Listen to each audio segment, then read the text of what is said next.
ذلك بأن الله هو الحق وأنه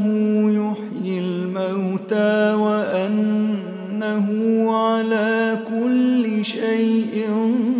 قدير وأن الساعة آتية لا ريب فيها وأن الله يبعث من في القبور ومن الناس من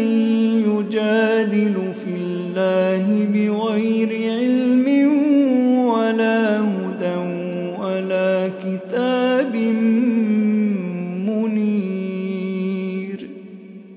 ثاني عطفه ليضل عن سبيل الله له في الدنيا خزي ونذيقه يوم القيامة عذاب الحريق ذلك بما قدمت يداك وأن الله ليس بظلام للعبيد ومن الناس من يعبد الله على حرف فإن أصابه خير اطمأن به